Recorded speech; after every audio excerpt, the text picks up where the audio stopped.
So thanks very much for joining us in the second e-assessment question insight session. I'm really delighted to be joined by Louella Morton, co-founder and executive director from TestReach, who's going to be talking to us about a very topical subject at the moment, the topic of remote invigilation / remote proctoring. And Louella's going to be talking to us about the subject in general. So you may not know anything about remote proctoring or remote invigilation at the moment. Louella will take us through that and then also talk about, in general, how the technology can be used to support assessment.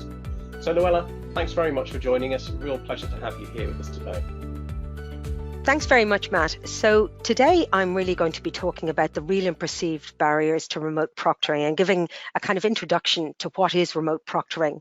And it is a very, very topical theme at this moment in time because pretty much all test centres are still closed due to coronavirus. So a lot of awarding bodies and examining bodies are looking for alternative methods to run their high-stake exams. So this is me. As Matt said, I am executive director and one of the co-founders of TestReach.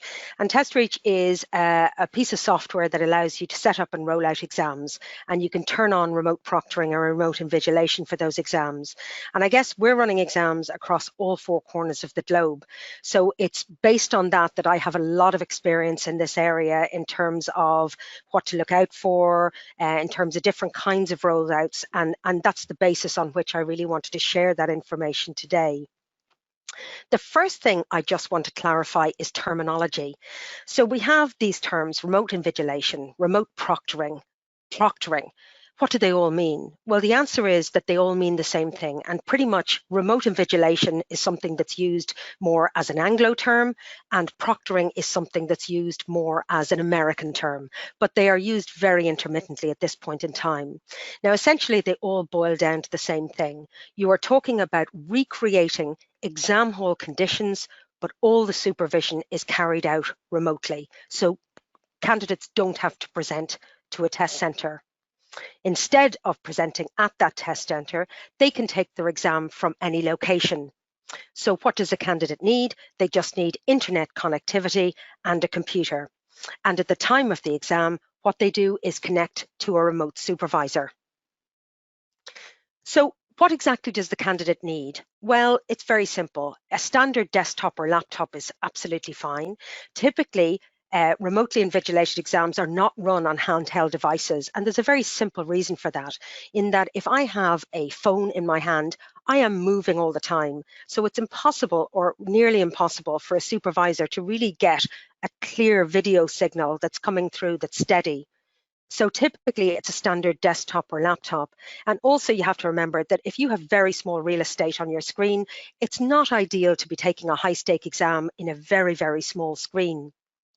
Also, you need a working webcam and microphone, and also a minimum internet connection speed of 0.5 meg. So most internet is way over and above what's necessary for a remotely invigilated exam. And of course, you need a quiet location. So I want to explain as well how exactly remote invigilation or remote proctoring works. Well, firstly, you have step one, which is to authenticate the candidate and secure the environment. So effectively, you want to make sure that it is the correct person who's presented to sit the test, and you also want to make sure that, say, they don't have a big whiteboard with loads of notes written on it in the background. The second step then is the actual process by which you are watching over the candidate as they take their exam. And there's really two options around that. One is real time, where there's an actual person watching, and the second is often called record and review, where there's a video captured during the exam and that is reviewed then after the exam. And I'm just going to explain both of these approaches in a little bit more detail. So step one, authenticating the candidate and securing the environment.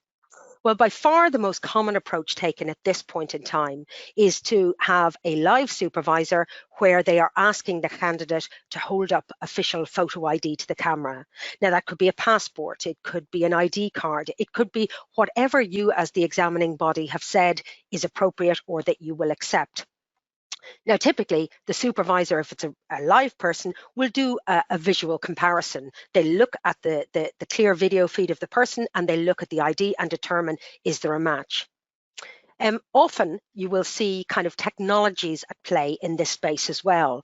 And typically they're kind of biometric scanning type technologies, such as things like facial recognition. Now with facial recognition, it's basically technology that is having a look at the picture and that is having a look at the live video stream and comparing the facial features of the person that they see in both to determine the degree of match. Usually there's a percentage match score, where if it's below 50%, it's unlikely to be a match. If it's up 60, 70, 80%, it's very likely to be the person in the photo. There can also be other biometric mechanisms in place, things like keystroke pattern recognition. So for example, if I give you a piece of text and I ask you to type it, the way you type it will be very different than the way I type it. And certainly, even though those differences are tiny, a computer will be able to pick up those differences straight away. So it's like almost your own fingerprint. Now with those kind of biometric scanning technologies, it's important to have, if you want to actually identify an individual, you need a base pattern to match against. So if I can capture a pattern of somebody keying something in, I don't know who that is until I see a previous pattern that they have keyed in and I can match against it. So it's just something to bear in mind. Also, then you have the environment check. So typically that might involve asking the candidate to pan the camera around the room.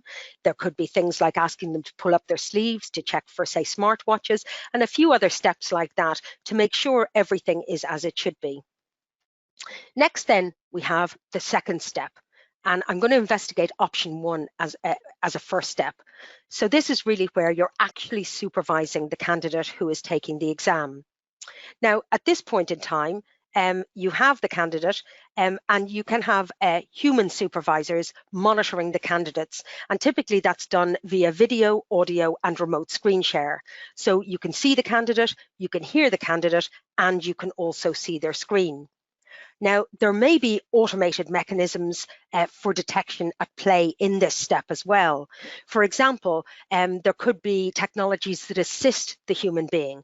For example, a technology that maybe is listening to the audio from the audio feed. And as soon as it hears any noise, it might, say, draw the supervisor's attention to that particular candidate.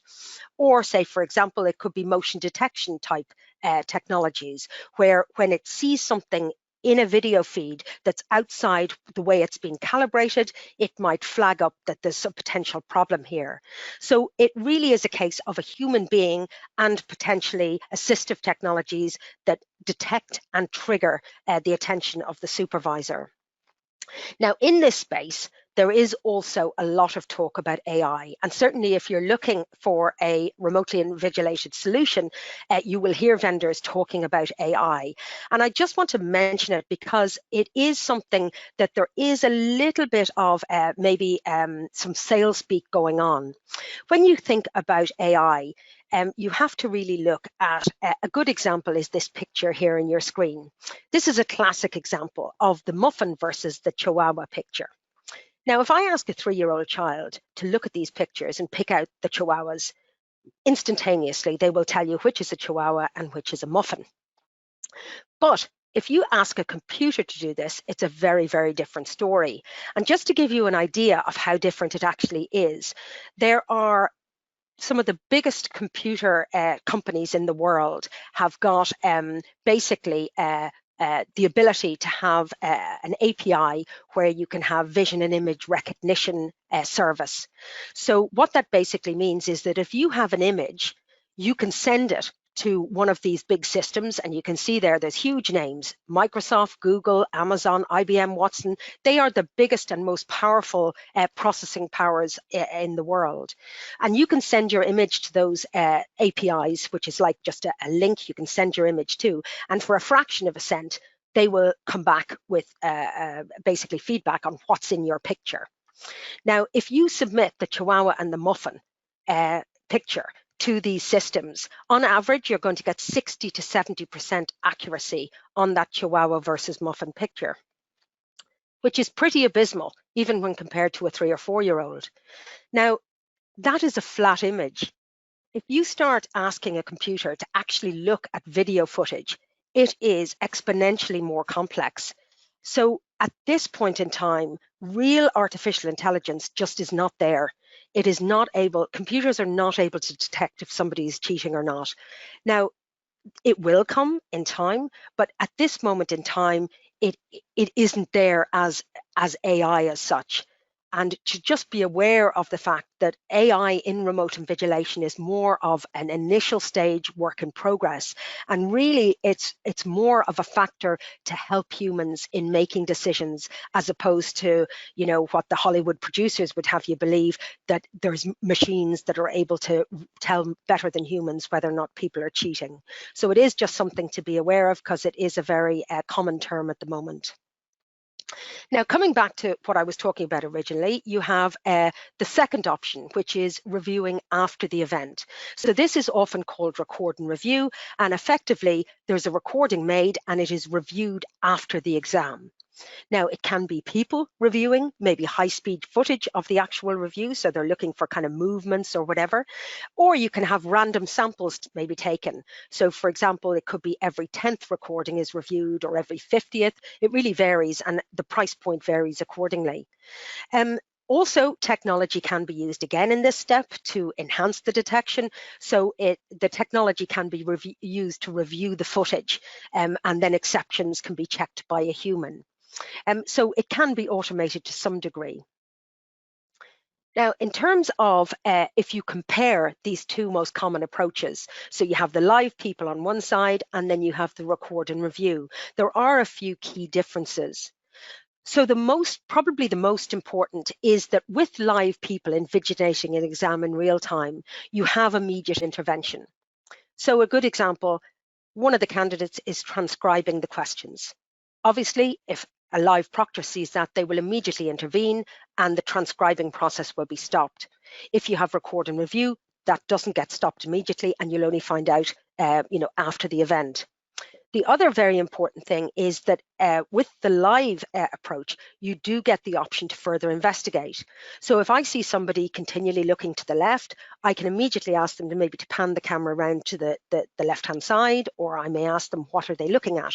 So I can immediately investigate suspicious behavior and maybe take specific action depending on what I'm seeing, which isn't possible, again, if it's a recorded option. And I would have to say people are by far the best decision makers when they have that kind of complex environment of a video footage. And also at this point in time, remote proctoring is something new. A lot of people have never taken an exam in that way. And exams are stressful enough in their own right.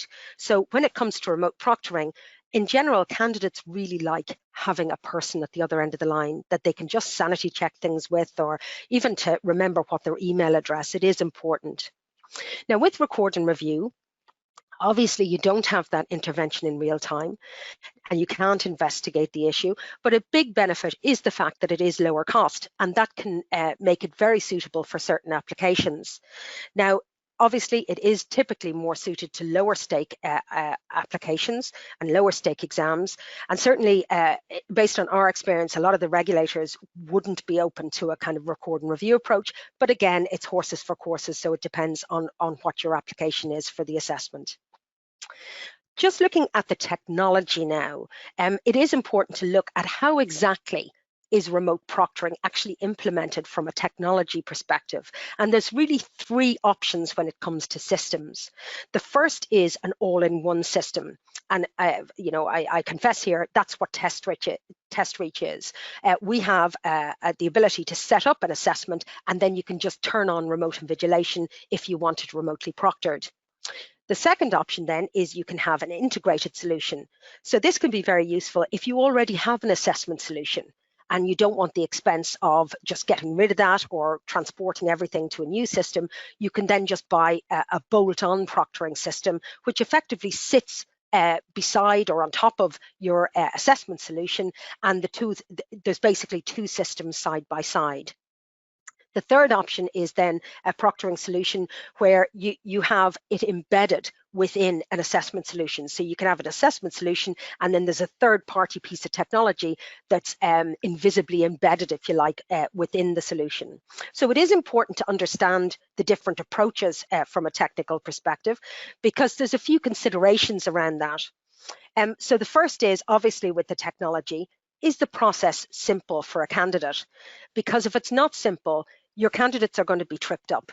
It needs to be really seamless. It needs to be very foolproof so that your candidates don't get tripped up because they'll end up with a bad taste in their mouth, and that reflects badly on your brand. Secondly, can the system work with firewalls? This is really, really important, particularly if you've got professional candidates who are maybe taking the exam from their workplace with work computers. There are some of the systems that maybe don't work so well with firewalls, so it is something to consider. Also, is the system based on older technologies? Some of the systems do require downloads, and those downloads may not be permitted on a work laptop. So it is something to just investigate further and maybe just ask the question. If you're using the dual approach where you have an existing assessment system and you're kind of bolting on a proctoring system, you need to just see, do they look alike? Is it a bit kludgy to the candidate that maybe they're moving from one system to the other, or is it nice and streamlined? But it is a factor just to consider. And also, if you are looking at two separate systems, have a look at the integrations. Just make sure that a lot of the integrations, they're excellent at dealing with the kind of the standard flow, but it's the exceptions that sometimes cause problems. And we've certainly seen or heard of situations where there's been, 1,000 candidates proctored, but actually 1,005 sat the exam or whatever. So again, just something to consider. In terms of overall with remote proctoring, there are a huge amount of benefits, so it is definitely something that's worth considering. Most importantly, there's a lot of flexibility for candidates, and in today's day and age, people are time poor, particularly professional people. So they are really, really keen to have options around assessment. And it's not good enough anymore to just say to them, oh, you have to turn up at 4 p.m. on Wednesday, the 25th, and drive 200 miles to a test centre. That can be a real difficult thing for a lot of people to commit to. You don't have to source and manage test centres. That whole concept of collusion in test centres or any issues to do with test centres in remote locations is kind of gone out the window because you're no longer reliant on bricks and mortar. You can easily cater for candidates in remote regions or for resits, even if you just have small pockets of candidates. They can be a real headache where you start getting into things like asking solicitors to invigilate. That can be really, really expensive. Even if for small numbers, remote proctoring can be very good. And it is a big competitive differentiator. We hear time and time again that our customers get really, really positive feedback from their candidates because the candidates welcome the flexibility. And also, another big factor is the exam doesn't have to be run immediately after the training. Just because previously they might have been at a training course and you had to have the exam because you couldn't ask them to come back again, now you can split that, give them time to assimilate the information and then have the assessment maybe 2 or 3 weeks later or at a time that's convenient to people. It also allows online programs to be fully online. So you're not saying, take the whole course online and then drive to a test center, which doesn't really make sense. And also from our perspective, a lot of our customers, we encourage them to run feedback sheets immediately after, or roll out feedback sheets immediately after remotely proctored exams. And what that allows them to do is really determine and get feedback, kind of empirical feedback from their candidates as, did they find this a good process? Did they enjoy it? Would they take an exam in that way again? And there's overwhelming evidence, certainly from the feedback sheets that have been rolled out with our customers, that candidates prefer remote invigilation. On average, it's around 92% answer yes to that question. So just to say, it's not just about me talking here. We have a lot of customers who have rolled out remote invigilation at scale. These are just some of them. I'll just briefly mention a few of these. First, on the top left there, you have the Compliance and Skills Academy. They run a lot of certification programs towards CSCS Labourer's Green Card. So if you're working on a building site in the UK, you have to have a green card and you have to recertify every couple of years or so. This offers the first step in that process, and it is regulated by the CSCS. Now, they've rolled out remote invigilation and they have literally cut the process to get this first step from weeks down to 24 hours. Now, that's huge when you consider that there's such a mobile workforce, particularly in the summer months on building sites. So the demand for that is very significant and growing. Next, then you have IGP&I, and this is really, they do protection and indemnity insurance for shipping, in the shipping area. They originally ran a course. It's a very, very specialized area, but there's a lot of interest in it globally, and they found it tricky to roll out information to candidates globally because it really is a global audience there. So Remote Invigilation has allowed them to really increase their footprint globally, and the numbers are really starting to ratchet up for them, and the candidates welcome the immediate delivery of the results and also the flexibility. The IOD, the Institute of Directors on the bottom left there, they used to run exams. All their entry-level exams were all run at 3 distinct times a year. And, you know, there were drop-off rates associated with that. But now, through Remote Invigilation, they move to a more modular approach. So every month they are running these exams. And what that means is you can take your exam much closer to the time that you did your study, and there isn't this big lag waiting for the next big session-based exam. And that means that completion rates are higher, so there's more people going through their process, going up to the next level of examination and the next level of qualification. And lastly, then the BACP, the British Association of Counselling and Psychotherapy, they had huge administration overheads for their exams, which they've managed to reduce through Remote Invigilation, and it's a lot less stressful for their candidates. So lastly, just a little piece of advice. If you are thinking about Remote Invigilation, just make sure it's properly planned. It's not just something you turn on overnight. There is change management there, both for your candidates, your authors, your markers, and it needs to be properly planned. I would say that some solutions work better than others, so definitely check your case studies, check references. And I would also say, you know, look at your regulator and see, are there any other organizations and awarding bodies regulated by your regulator who are using Remote Invigilation, and what technologies are they using? Also, lastly, or just about lastly, don't make assumptions about your candidates. Often we have this perceived, our customers mention this perceived worry that their candidates won't like it or that they will feel a bit strange with it. I would say don't have perceptions about your candidates. Run a pilot, try it out, and get their feedback. Run a feedback sheet. Don't just assume that they won't like it or that they will like it. Try it out for yourself. And there are really, really significant benefits to Remote Invigilation. So give it a try. Run a small pilot. Make sure you have candidates in different locations or behind firewalls, not behind firewalls, different types of machines, maybe Macs, Windows-based machines, and just gather evidence. And often that will be, and certainly in our experience, very, very positive, and it will allow you to gather evidence to make the case to your board to move forward with maybe a wider scale rollout. So that's it for me, and I do hope you enjoyed this short introduction to Remote Invigilation.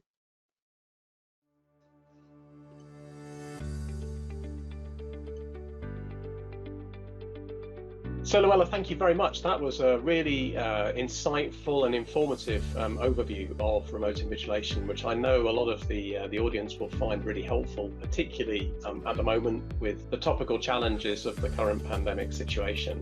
But it strikes me that it also has huge relevance moving forward, and that there's several benefits that you outlined in there, but also several things that people need to consider if they're going to adopt this kind of solution moving forward. So really helpful presentation. Thank you very much again for taking the time to join us for this presentation and for the really informative piece that you've shared with us all.